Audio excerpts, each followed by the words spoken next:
যে যোগাসনটি দেখাবো সেটা হচ্ছে অর্ধ নাবাসন। আপনারা নাবাসন মানে হচ্ছে নৌকাসন। নৌকাসন আপনারা অনেকেই করেছেন এবং করেনও। তো অর্ধ নাবাসন হচ্ছে যারা পুরোপুরি নৌকাসন করতে পারেন না, তারা অর্ধ নাবাসনটাও করতে পারেন। এটিও এক প্রকার আমাদের কিন্তু পেটের জন্য খুব ভালো। পেটে একটা চাপ সৃষ্টি করে এই অর্ধ নাবাসন করলে।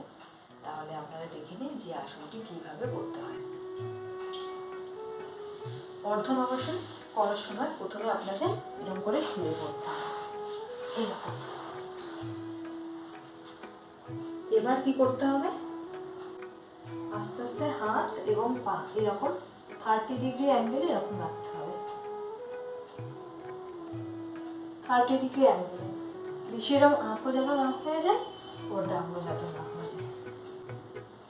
ঠিক এরকম পজিশনে 30 ডিগ্রি অ্যাঙ্গেলে এরকমভাবে থাকতে হবে।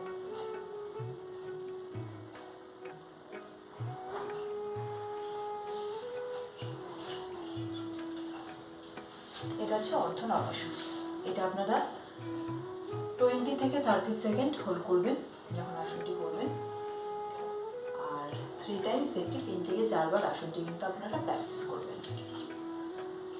এবার আমি আলোচনা করব যে এর উপকারিতাগুলো কী আছে। 1 নম্বর উপকারিতা কী আছে, এই আসনটি আমাদের পেটের মেদ কমাতে সাহায্য করে।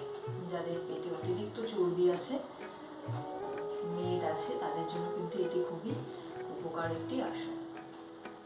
2 নম্বর উপকারিতা কী আছে, এই আসনটি আমাদের ডাইজেস্টিভ সিস্টেমকে স্ট্রং করে, শক্তিশালী করে। আর 3 নম্বর উপকারিতা হচ্ছে এই আসনটি আমাদের যাদের ডায়াবেটিস আছে তাদের জন্য কিন্তু এটি খুবই উপকারী একটি আসন।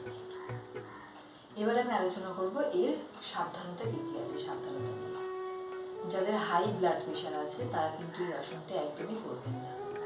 দ্বিতীয়ত কি, যাদের হার্টের কোনো সমস্যা আছে তারাও কিন্তু আসনটি করতে পারবে না। আর লাস্ট যে সাবধানতা সেটা হচ্ছে যাদের ঘাড়ে পেইন আছে, এবং আসনটি করার সময় আমাদের ঘাড়ে একটা প্রেশার পড়ে, তো যাদের ঘাড়ে পেইন আছে তারাও কিন্তু, সিভিয়ার পেইন আছে তারাও কিন্তু আসনটি করতে পারবেন। এছাড়া বাকিরা সবাই এই আসনটি করতে পারবেন। তো আজকের মতো এত পর্যন্তই রইল ভিডিওটি। ভিডিওটি ভালো লেগে থাকলে অবশ্যই একটু লাইক করবেন, আর আমার চ্যানেলটি সাবস্ক্রাইব করবেন, আর ভিডিওটি প্রচুর প্রচুর প্রচুর প্রচুর শেয়ার করবেন। নমস্কার, ভালো থাকুন, সুস্থ থাকুন, আর